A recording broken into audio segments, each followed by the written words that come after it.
ಭಾರತ ಮತ್ತು ಪಾಕಿಸ್ತಾನದ ನಡುವೆ ಕದನ ವಿರಾಮವನ್ನು ಘೋಷಿಸಿ ಇವತ್ತಿಗೆ 5ನೇ ದಿನ. ಈ ಸಂದರ್ಭದಲ್ಲಿ ರಕ್ಷಣಾ ಸಚಿವರು ಗಡಿ ಭಾಗಕ್ಕೆ ಭೇಟಿ ಕೊಡ್ತಾ ಇದ್ದಾರೆ. ಕೆಲವೇ ಕ್ಷಣಗಳಲ್ಲಿ ಶ್ರೀನಗರಕ್ಕೆ ರಕ್ಷಣಾ ಸಚಿವರ ಭೇಟಿ. ಪೂಂಚ್ನ ಎಲ್ಒಸಿಗೆ ಭೇಟಿಯನ್ನು ಕೊಡ್ತಾ ಇದ್ದಾರೆ ಕೇಂದ್ರ ರಕ್ಷಣಾ ಸಚಿವ ರಾಜನಾಥ್ ಸಿಂಗ್ ಅವರು. ಸೈನಿಕರ ಜೊತೆಗೆ ಚರ್ಚೆಯನ್ನು ಮಾಡಲಿಕ್ಕಿದ್ದಾರೆ ರಕ್ಷಣಾ ಸಚಿವರು. ಗಡಿಯಲ್ಲಿನ ಭದ್ರತೆಯ ಬಗ್ಗೆಯೂ ಕೂಡ ಈ ಸಂದರ್ಭದಲ್ಲಿ ರಕ್ಷಣಾ ಸಚಿವರು ಪರಿಶೀಲನೆ ನಡೆಸಲಿಕ್ಕಿದ್ದಾರೆ. ಚಿನಾರ್ ಏರ್ ಬೇಸ್ಗೆ ಭೇಟಿ ಕೊಟ್ಟು ಸಿಬ್ಬಂದಿಗಳ ಜೊತೆಗೆ ರಾಜನಾಥ್ ಸಿಂಗ್ ಚರ್ಚೆ. ಸೇನೆಯ ಮುಖ್ಯಸ್ಥರು ಕೂಡ ಈ ಸಂದರ್ಭದಲ್ಲಿ ಭಾಗಿಯಾಗುವಂತಹ ಸಾಧ್ಯತೆ ಇದೆ. ನಾಳೆ ಗುಜರಾತ್ನ ಭುಜ್ ಗಡಿಗೆ ರಾಜನಾಥ್ ಸಿಂಗ್ ಅವರು ಭೇಟಿಯನ್ನು ಕೊಡಲಿಕ್ಕಿದ್ದಾರೆ. ಮೊನ್ನೆ ಅದಮ್ಪುರ್ ಏರ್ ಬೇಸ್ಗೆ ಭೇಟಿಯನ್ನು ಕೊಟ್ಟಿದ್ರು ಪ್ರಧಾನಿ ನರೇಂದ್ರ ಮೋದಿ ಅವರು. ಕೆಲವೇ ಕ್ಷಣಗಳಲ್ಲಿ ಶ್ರೀನಗರಕ್ಕೆ ರಕ್ಷಣಾ ಸಚಿವರ ಭೇಟಿಯಾಗುತ್ತೆ, ಸೈನಿಕರ ಜೊತೆಗೆ ಚರ್ಚೆ ಆಗುತ್ತೆ. ಜೊತೆಗೆ ಭದ್ರತೆ ಹೇಗಿದೆ, ಏನೆಲ್ಲ ಕ್ರಮಗಳನ್ನು ತೆಗೆದುಕೊಳ್ಳಲಾಗುತ್ತೆ, ಎಲ್ಲದರ ಬಗ್ಗೆಯೂ ಕೂಡ ಸಮಾಲೋಚನೆಯನ್ನ ರಕ್ಷಣಾ ಸಚಿವರು ನಡೆಸಲಿಕ್ಕಿದ್ದಾರೆ. ನೋಡಿ, ಭಾರತ ಪಾಕಿಸ್ತಾನದ ನಡುವೆ ಕದನ ವಿರಾಮ ಘೋಷಣೆಯಾಗಿ ಇವತ್ತಿಗೆ 5ನೇ ದಿನ.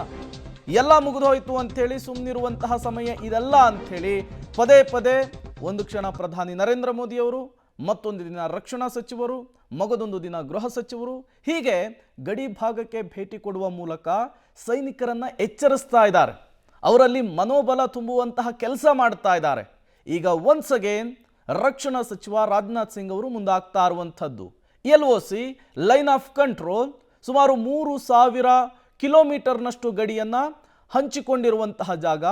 ಇಲ್ಲಿ ರಕ್ಷಣಾ ಸಚಿವರು ಭೇಟಿ ಕೊಡುವ ಮೂಲಕ, ಸೈನಿಕರ ಜೊತೆಗೆ ಮಾತನಾಡುವ ಮೂಲಕ ಅವರಿಗೆ ಧೈರ್ಯ ತುಂಬುವ, ಮನೋಬಲವನ್ನು ಹೆಚ್ಚಿಸುವ, ಅವರ ಕಾರ್ಯಕ್ಷಮತೆಯನ್ನು ಮತ್ತಷ್ಟು ಚುರುಕುಗೊಳಿಸುವಂತಹ ಶಕ್ತಿಯನ್ನು ಕೊಡುವಂತಹ ಕೆಲಸವನ್ನು ಮಾಡ್ತಾ ಇರುವಂಥದ್ದು.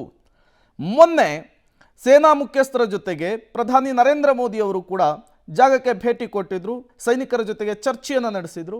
ಅದಾದ ಮೇಲೆ ಅದನ್ನೇ ಪಾಕಿಸ್ತಾನ ಕೂಡ ಕಾಪಿ ಮಾಡಿದ್ದು ಈಗ ಜಗಜ್ಜಾಹೀರಾಗಿದೆ. ಈಗ ಪದೇ ಪದೇ ರಕ್ಷಣಾ ಸಚಿವರು, ಪದೇ ಪದೇ ಪ್ರಧಾನಿಗಳು, ಗೃಹ ಸಚಿವರು ಈ ರೀತಿ ಭೇಟಿ ಕೊಡುವ ಮೂಲಕ ಒಂದು ಮೆಸೇಜ್ ಪಾಸ್ ಮಾಡೋದರ ಜೊತೆಗೆ ನಾವು ಸುಮ್ಮನೆ ಕೂತಿಲ್ಲ, ನಾವು ಅಲರ್ಟ್ ಆಗಿದ್ದೇವೆ ಅಂಥೇಳಿ ಸೈನಿಕರನ್ನು ಹುರಿದುಂಬಿಸುವಂತಹ ಕೆಲಸವನ್ನು ಕೂಡ ಮಾಡ್ತಾ ಇದ್ದಾರೆ. ಮತ್ತಷ್ಟು ಡೀಟೇಲ್ಸ್ ಅನ್ನು ಕೊಡ್ತಾರೆ ಶಬೀರ್, ನೇರ ಸಂಪರ್ಕದಲ್ಲಿ ಜಾಯಿನ್ ಆಗಿದ್ದಾರೆ.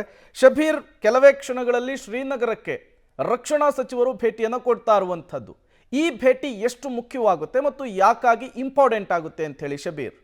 ನೋಡಿ, ರಕ್ಷಣಾ ಸಚಿವ ರಾಜನಾಥ್ ಸಿಂಗ್ ಅವರು ಪೂಂಚ್ಗೆ ಭೇಟಿಯನ್ನು ಕೊಡ್ತಾ ಇದ್ದಾರೆ. ಮೊನ್ನೆ ಪಾಕಿಸ್ತಾನದ ದಾಳಿ ಏನಾಯಿತು, ದಾಳಿಯ ಸಂದರ್ಭದಲ್ಲಿ ಪೂಂಚ್ನ ಮೇಲೆ ಸಾಕಷ್ಟು ದೊಡ್ಡ ಪರಿಣಾಮವನ್ನು ಬೀರಿತ್ತು. ಮುಖ್ಯವಾಗಿ ಪಾಕಿಸ್ತಾನ ಟಾರ್ಗೆಟ್ ಅನ್ನು ಮಾಡ್ಕೊಂಡಿರುವಂಥದ್ದು ಪೂಂಚ್, ರಜೌರಿ ಮತ್ತು ಉರಿಯನ್ನ.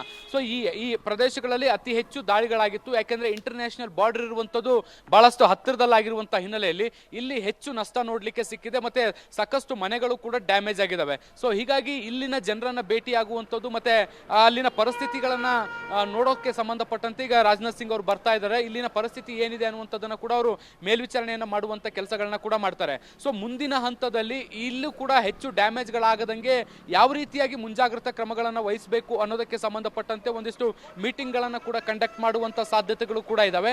ಈ ಒಂದು ಮೀಟಿಂಗ್ಗಳ ಮೂಲಕ ಭವಿಷ್ಯದಲ್ಲಿ ಮತ್ತಷ್ಟು ಭದ್ರತೆ, ಏನು ಗಡಿಗಳನ್ನು ಪಡಿಸಿಕೊಳ್ಳುವಂಥ ನಿಟ್ಟಿನಲ್ಲೂ ಕೂಡ ಪ್ರಯತ್ನಗಳನ್ನ ಮಾಡಲಾಗ್ತಾ ಇರುವಂಥದ್ದು. ಈ ಸಂಬಂಧ ಈಗ ರಾಜನಾಥ್ ಸಿಂಗ್ ಅವರು ಬರ್ತಾ ಇರುವಂಥದ್ದು ಪೂಂಚ್ ಸೇರಿದಂತೆ ಸುತ್ತಮುತ್ತಲಿನ ಎಲ್ಲ ಪ್ರದೇಶಗಳ ವೀಕ್ಷಣೆಯನ್ನು ಕೂಡ ರಾಜನಾಥ್ ಸಿಂಗ್ ಅವರು ಮಾಡಲಿದ್ದಾರೆ. ಪ್ರೇಮ್, ಶಬೀರ್, ಮೊನ್ನೆ ಅದಮ್ಪುರ ಏರ್ಬೇಸ್ಗೆ ಪ್ರಧಾನಿ ನರೇಂದ್ರ ಮೋದಿ ಅವರು ಭೇಟಿ ಕೊಟ್ಟರು. ಈಗ ರಕ್ಷಣಾ ಸಚಿವರು LOCಗೆ ಭೇಟಿಯನ್ನು ಕೊಡ್ತಾ ಇದ್ದಾರೆ, ಶ್ರೀನಗರಕ್ಕೆ ಭೇಟಿಯನ್ನು ಕೊಡ್ತಾ ಇದ್ದಾರೆ. ಕದನ ವಿರಾಮ ಘೋಷಣೆಯ ನಂತರವೂ ಕೂಡ ಈ ರೀತಿಯ ಭೇಟಿ ಎಷ್ಟು ಇಂಪಾರ್ಟೆಂಟ್ ಆಗುತ್ತೆ ಅನ್ನೋದು ಒಂದು. ಮತ್ತೊಂದು ಕಡೆ ಇದು ಸೈನಿಕರ ಮನೋಬಲವನ್ನು ಹೆಚ್ಚಿಸಲಿಕ್ಕೂ ಕೂಡ ಹೆಲ್ಪ್ ಆಗುತ್ತಾ ಅಂಥೇಳಿ ಶಬೀರ್? ನೋಡಿ, ಅದಮ್ಪುರ್ ಏರ್ ಬೇಸ್ಗೆ ಪ್ರಧಾನಿ ನರೇಂದ್ರ ಮೋದಿ ಅವರು ಭೇಟಿಯನ್ನು ಕೊಟ್ಟಿದ್ರು. ಸಂಘರ್ಷದ ಸಂದರ್ಭದಲ್ಲಿ ನರೇಂದ್ರ ಮೋದಿ ಅವರು ಭೇಟಿಯನ್ನು ಕೊಡೋ ಮೂಲಕ ಸೈನಿಕರಲ್ಲಿ ಆತ್ಮವಿಶ್ವಾಸವನ್ನು, ಆತ್ಮಸ್ಥೈರ್ಯವನ್ನು ಹೆಚ್ಚಿಸುವಂಥ ಪ್ರಯತ್ನವನ್ನು ಮಾಡಿದರು. ಕೇವಲ ಖುಷಿಯ ಸಂದರ್ಭಗಳು ಮಾತ್ರ ಅಲ್ಲದೆ ಸಂಘರ್ಷದ ಸಂದರ್ಭದಲ್ಲೂ ಕೂಡ ಸರ್ಕಾರ ನಿಮ್ಮ ಜೊತೆಗಿದೆ ಅನ್ನುವಂಥ ಸಂದೇಶವನ್ನು ಪ್ರಧಾನಿ ನರೇಂದ್ರ ಮೋದಿ ಅವರು ತೆಗೆದುಕೊಂಡು ಹೋಗಿದ್ರು. ಸೊ ಈಗ ಅದರ ಮುಂದುವರೆದ ಭಾಗವಾಗಿ ರಾಜನಾಥ್ ಸಿಂಗ್ ಅವರು ಕೂಡ ಈಗ ಪೂಂಚ್ಗೆ ಭೇಟಿಯನ್ನು ಕೊಡ್ತಾ ಇರುವಂಥದ್ದು. ಈಗ ರಾಜನಾಥ್ ಸಿಂಗ್ ಅವರು ಅಲ್ಲಿನ ಸ್ಥಳೀಯ ಜನರ ಜೊತೆಗೆ ನಾವಿದ್ದೀವಿ, ಸರ್ಕಾರ ಇದೆ ಅನ್ನುವಂಥ ಅನ್ನುವಂಥ ಸಂದೇಶವನ್ನು ತೆಗೆದುಕೊಂಡು ಹೋಗ್ತಾ ಇದ್ದಾರೆ. ಅಲ್ಲಾಗಿರುವಂಥ ನಷ್ಟವನ್ನು ಕೂಡ ಅವರು ಪರಿಶೀಲನೆಯನ್ನು ಮಾಡ್ತಾರೆ. ಇದಕ್ಕೆ ಸಂಬಂಧಪಟ್ಟಂತೆ ಮಾಹಿತಿಯನ್ನು ಕಲೆ ಹಾಕೋದ್ರ ಜೊತೆಗೆ ಗಡಿಗಳನ್ನು ಮತ್ತಷ್ಟು ಸುರಕ್ಷಿತಗೊಳಿಸಿಕೊಳ್ಳುವಂತಹ ನಿಟ್ಟಿನಲ್ಲೂ ಕೂಡ ಒಂದಿಷ್ಟು ಚರ್ಚೆಗಳು ಕೂಡ ನಡೆಯುತ್ತೆ.